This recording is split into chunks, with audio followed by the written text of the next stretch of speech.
So I would like to introduce Michael Beesley, who's our CTO of our SPBU, and also Sumeet Arora, who's our Senior Vice President of our SPBU, who will be presenting to us the first session on 5G end-to-end. Welcome. Thank you.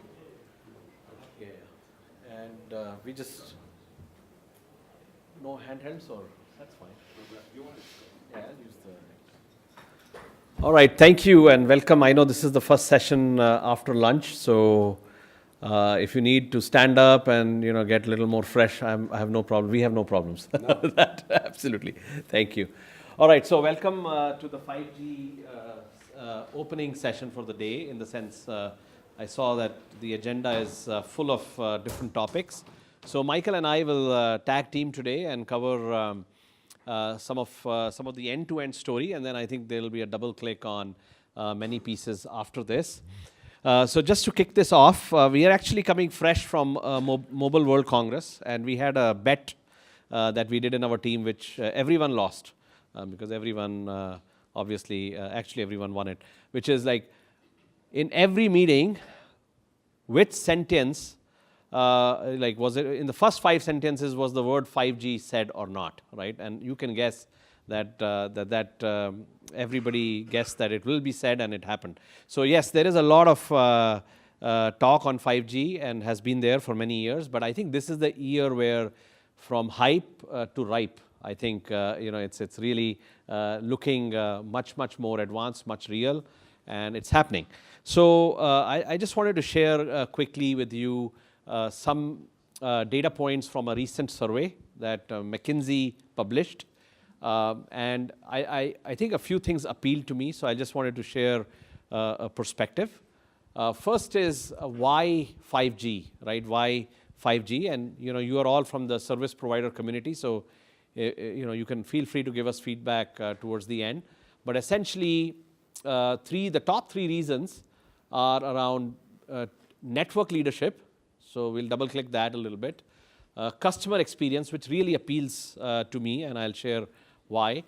And then, of course, capacity expansion, right? Those 3 are the big reasons for 5G.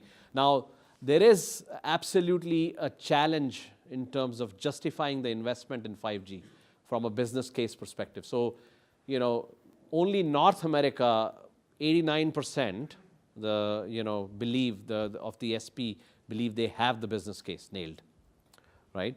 But rest everywhere in the world, there is still, after all the spectrum costs and the investment required, there is still that concern on the business case for 5G.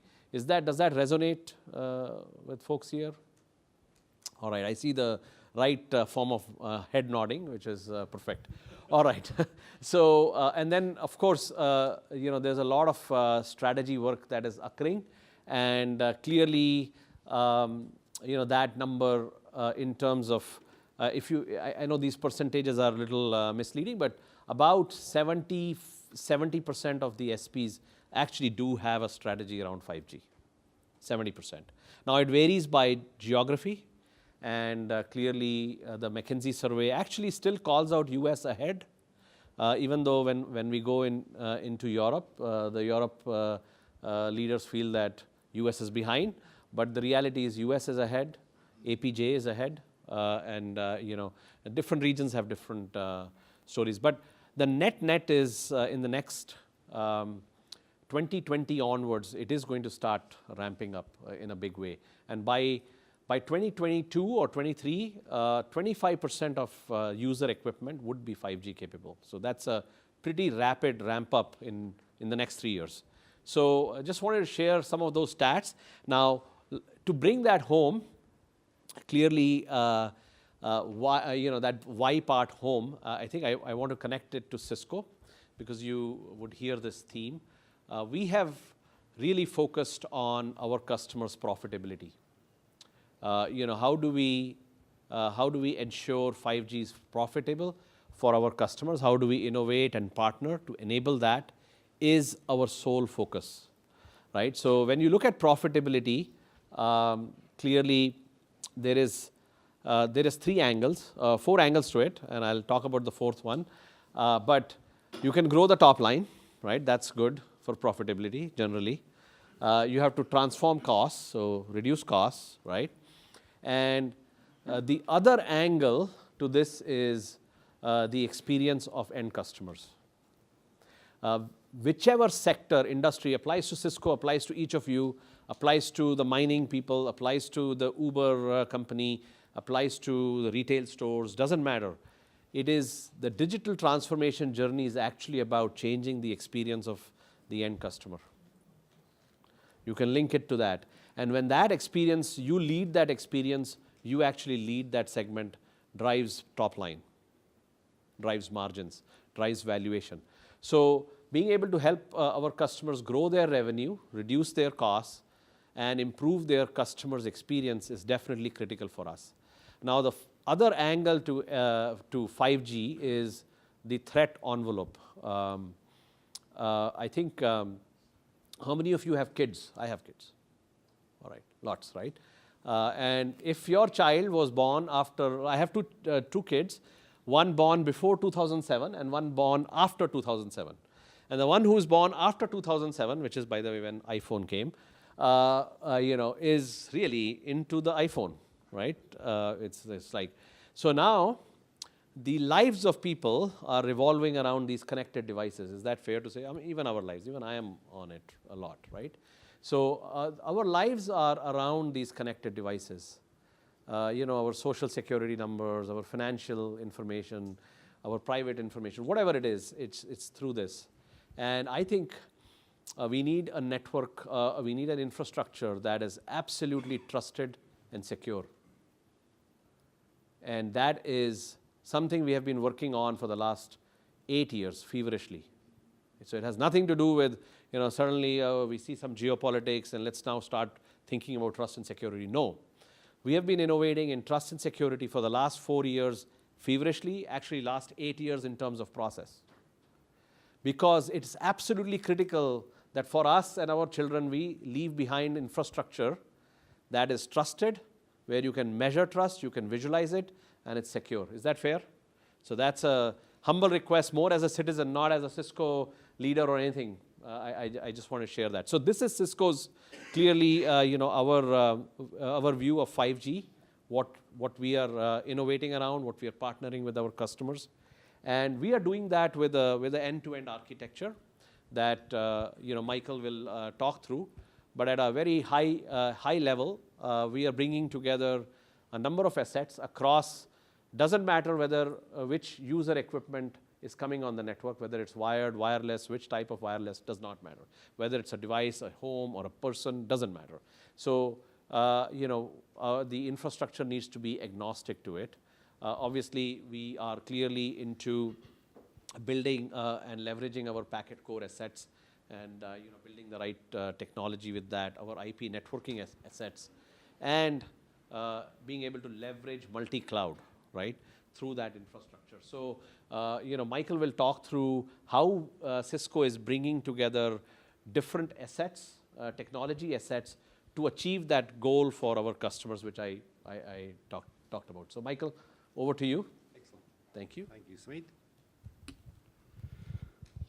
Good afternoon, folks.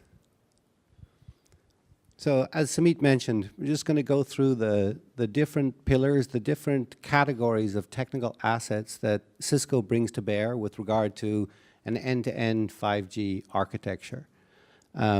We certainly have a very broad portfolio.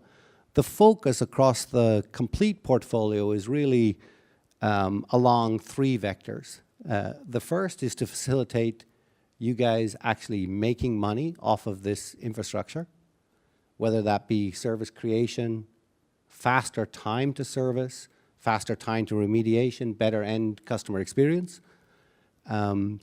The second is to facilitate operational savings and operational costs and to effectively run this infrastructure, which if we think, if we look forward to the 5G era, the infrastructure is going to get bigger. The network is going to get denser. There's going to be more systems. There's going to be more boxes. There's going to be more elements in the network. So facilitating an end-to-end automation and end-to-end operational reality such that you can run this infrastructure more cost-effectively and more reliably to serve your customers, in more advanced ways. And then the third, as Sumeet mentioned, to ensure that the infrastructure itself is as trusted and as secure as it possibly can be. So they're really the three things that we keep in mind, three philosophical aspects that we have across the whole portfolio. And say the first significant technical asset that we bring to bear is obviously the packet core itself for a mobile network. It's the key service enablement entity. And with Cisco's Ultra Packet Core, we're committed to evolving that technology to really meet the three compelling needs that you have.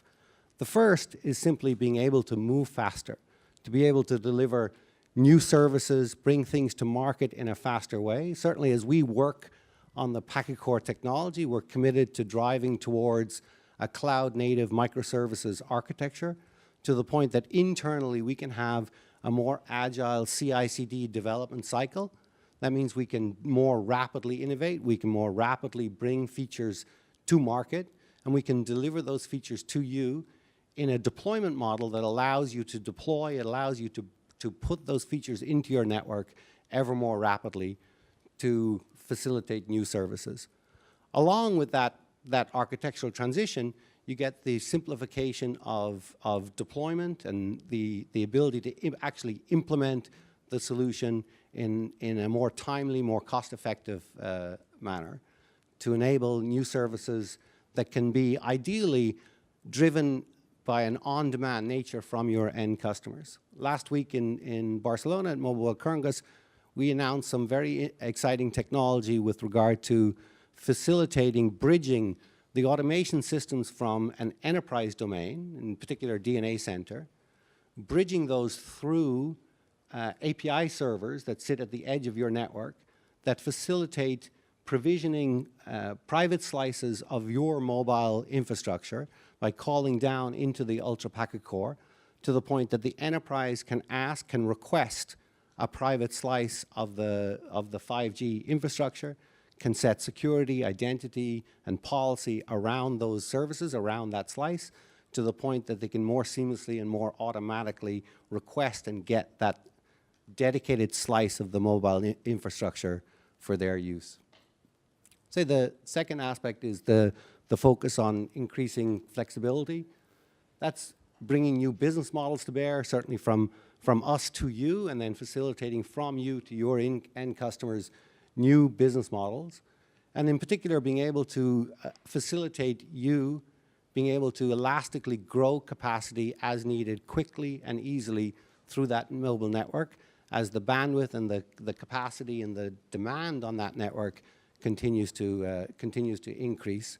And as I mentioned, with regard to flexibility, one key aspect of that is being able to provide those network slices, whether it be on demand from an enterprise or whether it be just for infrastructural use. You might decide that on your mobile network you would like a consumer IoT slice, you would like a business slice, a mobile broadband slice across your network. So we're dedicated to innovating and to developing our Ultra Packet Core solution such that it can facilitate and deliver those slices, all with a goal of growing your profitability, facilitating ways for you to increase your revenue and decrease your operational costs with regard to the network. So the other key area of assets and technology that we bring to bear are all around the IP transport. Certainly from that perspective, we have an innovation focus in 4 particular areas. The first is the actual systems themselves. We're dedicated to producing best-of-breed, industry-leading systems across the full use case and full range of IP transport devices, everything from access, pre-ag, ag, edge, core, peering, and so forth, such that those systems are best-of-breed from a scale and density point of view and best-of-breed from a cost per bit point of view. Obviously, the system itself is a key area of innovation, but along with that, our embedded software, iOS XR, Network OS, is another area where we continue to innovate, we continue to invest heavily to drive scalable, modular, reliable, automatable network OSs and network elements to the point that you can get full zero-touch provisioning and you can get an optimized operational reality for your network. The second key area of innovation that we focus on for the IP transport is actually the silicon itself. We continue to use best-of-breed silicon, whether we find that silicon in the merchant ecosystem or we find it within Cisco and the Cisco silicon development teams. And we continually evaluate the silicon available to us, and we pick the most appropriate and the most suitable network devices and NPUs and silicon for the different use cases and the different products that we bring forth. I would say in the last couple of years, we've made substantial investments in our internal silicon architecture to set us up for the next decade or more with regard to traffic and bandwidth growth. Certainly, as our traffic continues to grow at 50, 55, 60% CAGR, depending on network, depending on region, and the ability to quickly iterate on silicon technology to the point that we can bring incremental generations, we can bring incremental devices to market quickly such that they have the capacity, that silicon has the capacity to deliver that bandwidth is very key, and it's an area that we focus on very intently. The next area of innovation is all around optics. Certainly, as the silicon increases in bandwidth, the density and the capacity of the systems increase, optics and optics modules become a key technology to be able to bring all of that bandwidth actually into the system in a cost-effective, scaled-out, performant way. And certainly, Cisco has leadership positions in several standards bodies with regard to driving the standardization of next-generation optic modules. We continue to invest in our organic technology, in our manufacturing abilities, in our supply chain abilities, and it's an area where we continue to do M&A to make sure that we have the broadest and most compelling portfolio with regard to optics modules in the industry to be able to drive that full density and drive that cost-effective bandwidth into the network. And then the last area of focus from an IP transport innovation point of view is really all around the control plane. Certainly, from a strategic point of view, we hope to be able to offer to you a set of technologies that allows you to have a converged IP transport network that can easily and reliably deliver all of your services across that one converged network. And certainly having a control plane that can facilitate the management of bespoke and different applications and services and user requirements across that infrastructure is key. For us, the control plane that we focus on and we're innovating is segment routing as the underlay and EVPN as the overlay to be able to deliver all of those services with different QoS and different SLA and different resiliency requirements across an actual converged infrastructure. I would say, segment routing is still relatively a new technology, at least in terms of WAN networking. That said, we've been delighted about, with regard to the insertion and the momentum and the growth of segment routing. We've seen, a significant number of tier 1 carriers are already in production and are running their networks on segment routing today, with many more in various stages of POC and trials. And we do expect by the end of this year, a considerable percentage of tier 1 operators will be using segment routing as their control plane for their SDN transport network.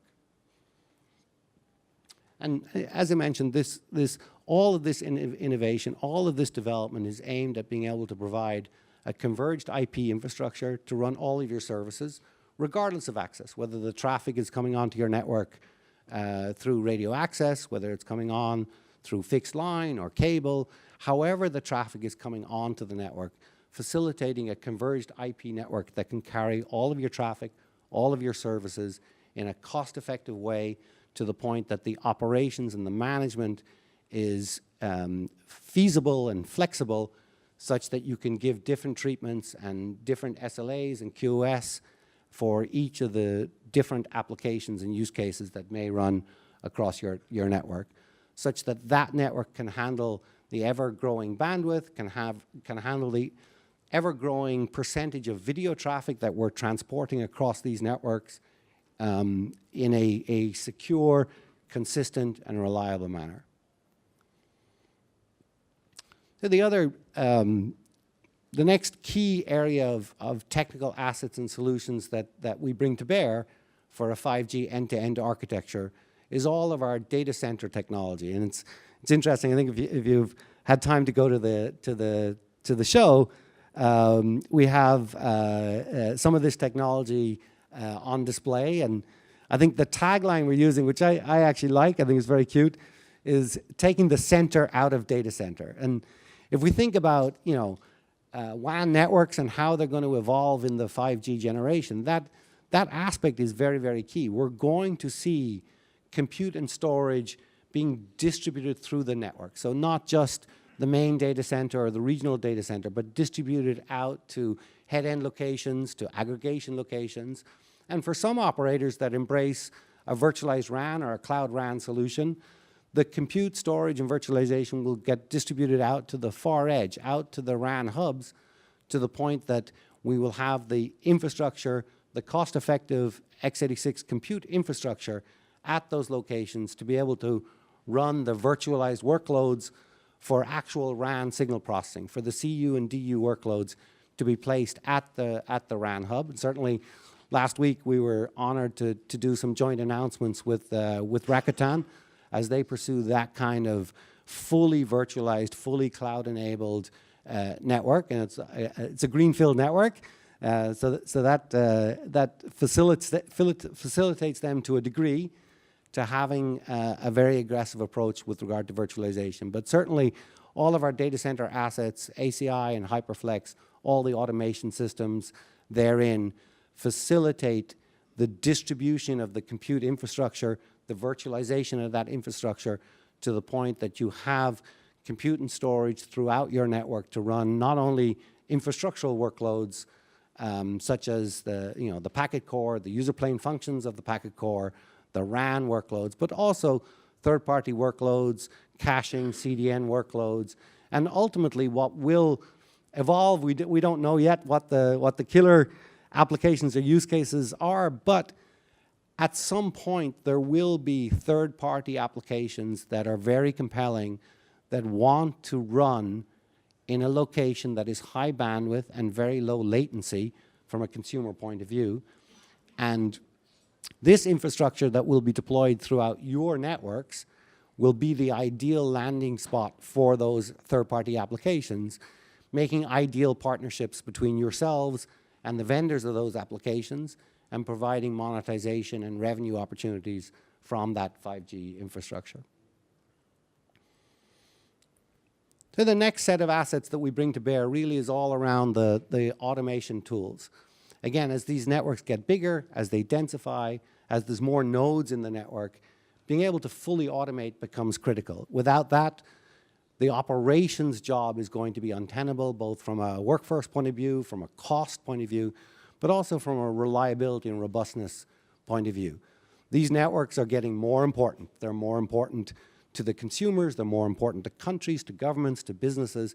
So their uptime, their resilience, their reliability is paramount, it's critical. And the way we get there is through full network automation. And certainly, we offer a full suite of closed-loop automation tools that facilitate the full lifecycle management of the network from plan through design, implement, operate, and optimize. And we're committed to full open standards-based automation tools and multi-vendor capabilities. On the configuration side, excuse me, the Cisco NSO tool is a very powerful multi-vendor configuration tool that can map from your service descriptions, from your function packs, down through NSO, down to actual configuration into the network elements that go across standard model-based interfaces to provide automatic, easy, reliable configuration. On the analytics and telemetry side, our stack starts with the Crosswork Data Gateway, which is a piece of software that we embed into your networks, that you embed into your networks, that facilitates high-speed telemetry gathering off of the devices and normalizing that data, and then passing that data to all of the tools that sit on top of the data gateway. And this facilitates, managing the loads and managing the different interfaces that go down into the devices, to the point that we've got a single point of collection regardless of interface, whether it be modern RPC interfaces or whether it be more traditional SNMP or syslog interfaces. The data gateway gathers all the telemetry from the equipment and then feeds that data and that metadata up into all of the systems that are above the data gateway, preserving load and preserving connectivity complexity down to the actual network devices. And then we have a full set of tools. I would say, philosophically or strategically, we continue to embed more smart software intelligence and algorithms into our tools to facilitate the automation suite, being able to learn your network more and to be able to provide better service and better indications for your particular network up to your network operators, all the while saving the precious time, saving the bandwidth of your human assets, such that those folks can focus on higher level activities, more business oriented activities, and are relieved of the hard job of day by day managing the actual network. And then the next set of assets that I think Cisco maybe uniquely brings to bear with regard to a 5G end-to-end architecture are all around enterprise services. Certainly, as CTO for the Service Provider Business Unit, I get the honor and pleasure of talking to some of the world's biggest enterprises, and they have significant challenges. As they themselves are going through their digital journey, they are continually looking for increases in productivity and, to a degree, replacing some of the things that they're losing as they evolve to a hybrid IT architecture and more use a multitude of clouds and a multitude of SaaS services. In particular, what they're losing as their traditional perimeters, as their traditional DMZs dissolve, they're losing security policy, they're losing visibility, they're losing audit functions, but more and more their users are transacting across service provider networks. So that's really an opportunity for us to work together, to partner, and Cisco has a broad portfolio of security assets that we can bring to bear and partner with the SP in being able to serve the enterprise segment in these regards and be able to bring back some of those security services, bring back some of those visibility services. I think, there's other evolving use cases on the enterprise side that I think will be key areas of monetization and key revenue opportunities for the SP, whether it be all around machine-to-machine communications and the evolving, IoT world, whether that be smart cities, smart homes, asset tracking, and so forth. And then around mobile broadband, certainly the enterprise workforce itself is becoming more mobile, and mobile network connected devices are more and more prevalent in the enterprise. So being able to provide policy around those devices, be able to do open roaming between the Wi-Fi infrastructure and the mobile infrastructure, being able to provide mobile SD-WAN services for those employees of the enterprise are going to be key opportunities and key areas that we can work together and we can drive monetization and revenue off of the network. And then the last area, Sumeet touched on this a little bit. The last area is really all around trust and security.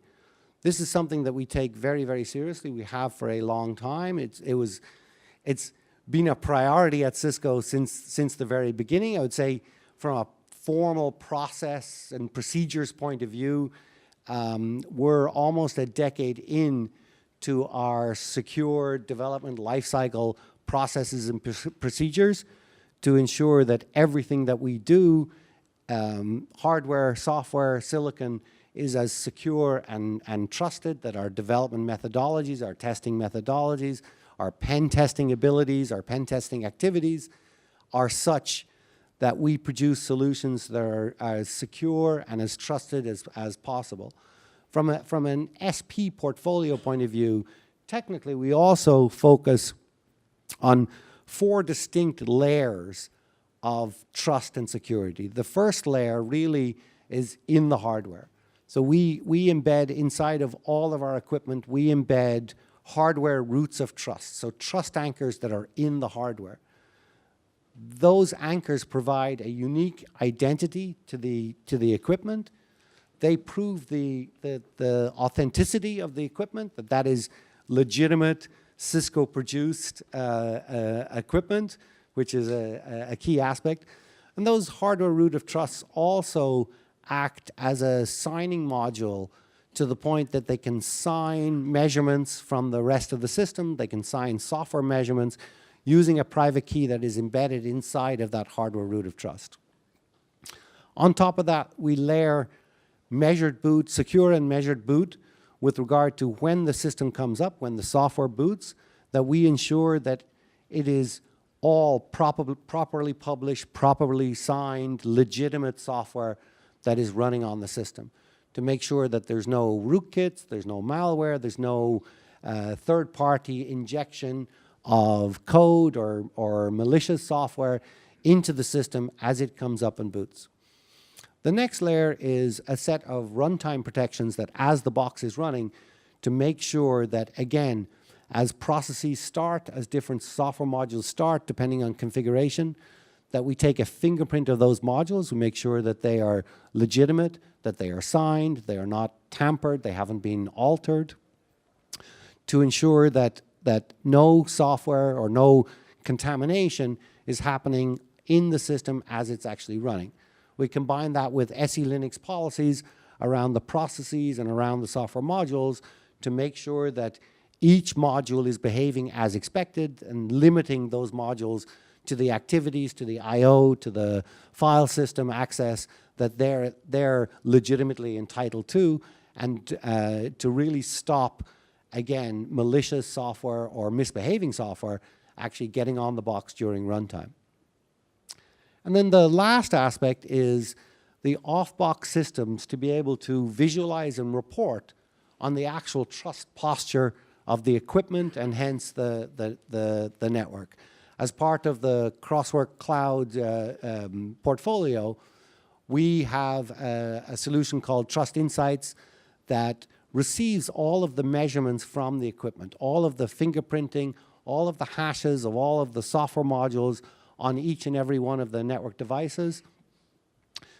All of those signatures are reported up to the Trust Insights service, and from there you can review, you can alert, you can actually visualize, you can produce audit reports, you can produce evidence that says my network is good, it's trusted, all of the equipment is healthy, there's no malware, there's no contamination, there's nothing untoward happening on my network infrastructure to keep you as trusted and secure, to protect your brand, to make the trustworthiness of your network actually a differentiator in the market that can help you with regard to attracting and retaining customers, ultimately being able to drive revenue, and then simply avoiding the work and the cost and the brand damage and organizational damage that ensues if and when a bad actor actually gets into the network and is able to compromise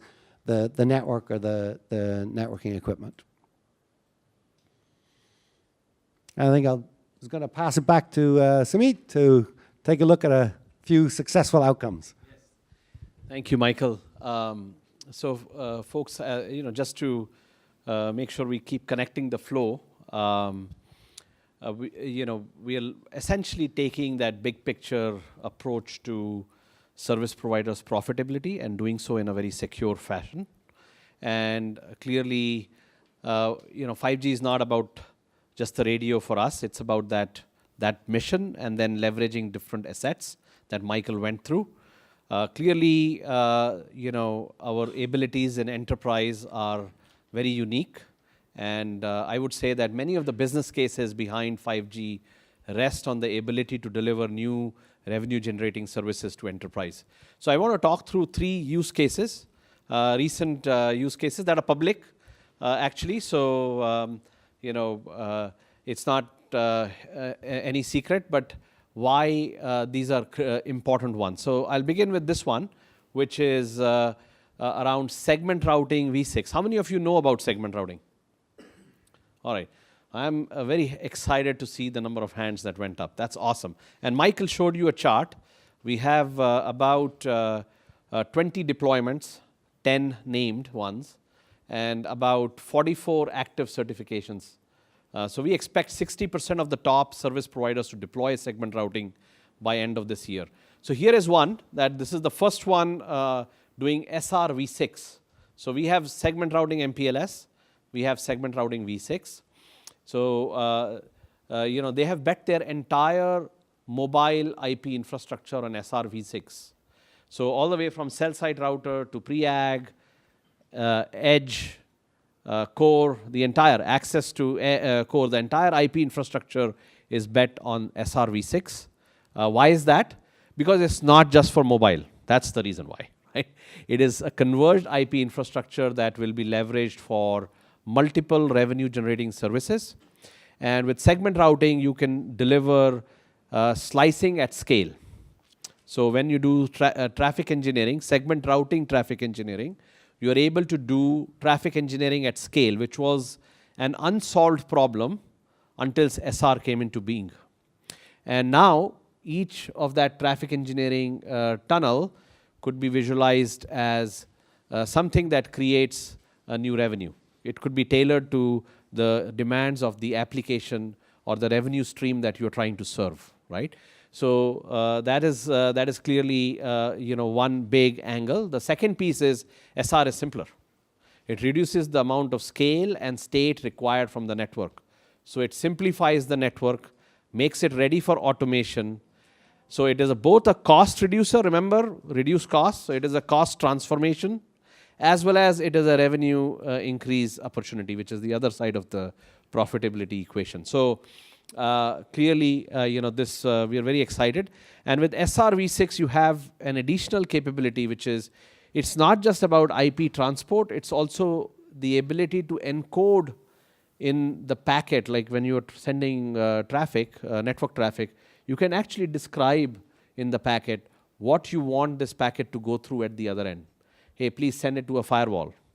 Please send it to a low latency path at the other end. So you could give instructions as well. So a big one. So again, I'll keep linking it to those objectives. Sets the network up for the next decade. So if when you go back and you would have gone through many sessions, I want you to remember this for sure, please, which is when you invest in your network expansion for 5G, do not just do it for capacity. Of course, that is critical. We'll give you, like Michael said, with silicon and optics innovation from Cisco, you will have the best density possible on the planet. I'm very confident on that. But you also want the network to be ready, the entire infrastructure to be ready for multiple revenue streams. So that is important for you because that will help you improve your profitability, which is good for us. That's the only way we succeed, your profitability. All right? So that's one example. The second one, and I have Santanu here, sitting right there. He's going to present later on. He's the chief architect for many of our exciting endeavors, and one of them is this one. This is again, very popular. Was very popular at MWC last week, so you can guess who it is. I mean, I can say it, but you can guess it. So they are building a greenfield network in Japan. Okay, brand new. And there is so many innovative things to talk about with this approach that they have done that it probably needs a session in itself, and I'm sure Santanu will cover that. But I think some of the key points. First is it's built with software, software-defined programmable infrastructure. That's like the big, code there. That's one. tenet. Second is it's built with automation in mind, like everywhere, automation. And obviously our services team, our CX, by the way, Cisco's services team is now called Customer Experience Team. They have, they have partnered with the product teams to make sure we work this. So automation is the second tenet. And the third one is, leveraging, I would say, simplified and decomposed technologies. So what I mean by that is, when you look at every part of the infrastructure that they have done, if you look at RAN, they have decomposed the RAN, right? They have, they've adopted Cloud RAN, literally, and they have looked at the radio stack, and the radio stack is virtualized. They've split it in the right ways, and brought together a multi-vendor environment that is actually was considered difficult to achieve. But the advantage of that is their cost profile in the RAN is much lower, much lower. So a disaggregated open Cloud RAN, big move, right? So that's a big one here. Second one is their IP infrastructure, all IPv6, all segment routing. So again, they've made sure they from get-go implemented something that is simpler to do. So they are on that path. And then I think if you look at their data center assets or their edge computing assets, right? So multi-access edge computing, MEC, or mobile edge computing. It's built again with ready to virtualize functions, with off-the-shelf hardware where that matters, but with the software and automation stack to really drive that capability. So again, as I said, just too many different things to talk about here. So I shared a few tenets. Again, linking it back to what we discussed. It's an infrastructure that is ready to generate new revenue, right? And it's an infrastructure and an approach that really drives the costs down. So back to that profitability, right? So that's the key. And with the automation piece, it's not just about cost. I'll keep saying this whenever you hear me, and I hope you get bored of it, which is it's about the experience of your customer. That's very critical. And that ties into your profitability, right? For any one of us. All right, the third one. This is another public example, and in fact, we let out a secret here, which we said, on top we say it's a global telecommunications company, and then we say it's India's largest, whatever, so, oopsie. So anyways, the point is, I think this is the reason we are highlighting this is three main points. One is, here what they have done is they've taken across their metro areas, they've actually collapsed multiple layers and multiple technology domains into one. So first thing is their massive adoption of IP plus DWDM, massive adoption. So what that does is it basically eliminates the need for a separate optical network in the metro areas. And it also reduces the number of layers, hops between content and eyeball, right? Between content and eyeball, reducing the number of layers hops that you're going through. So clearly that's one big thing. Second is they have adopted an approach of automation with simplification. And the simplification aspect is, by reducing number of vendors from 6 to 2, and I'm not ashamed of saying that. Yes, they have reduced. Why? It was easier to automate, and it is easier to drive a higher level of functionality, because driving 6 different vendors to lowest common denominator, I don't think it's fun. All right, I don't think it's a recipe to compete. So clearly, that's the second big one. So automation with simplification. And the third one, again, is a very strategic partnership with our services team. So the CX, this is a theme that I will say that the time has come where it's better to drive, work with fewer players, but more strategically in a big way to go drive an outcome, right? So that's what we see. We have, by the way, we have many beautiful use cases. We picked only 3 today. But again, the point here is the same, which is how do I reduce my bit kilometers, right? Which basically is costs, again, reducing cost transformation. Second is How do I get my network ready for massive expansion, which is new revenue? And the other angle is with the automation and the services and the outcome-driven approach. How do I make sure my customers have the best experience so that I'm not losing customers to others, right? So clearly, if Michael and I were to summarize, we would summarize the same way, which is helping you grow your revenue, helping you transform your costs, and helping you enable your customers' experience. All that while giving peace of mind in terms of trust and security is what Cisco's strategy is about. So thank you for listening to us. We have an exciting agenda in front of us, so I'll leave you with that. And Chia, I think I should hand it back to you. Yeah, actually, we've got a couple of minutes for questions. Okay, so come up here, Michael and Sumeet. Thank you very much. Any questions from any of you? Yeah, any questions, welcome.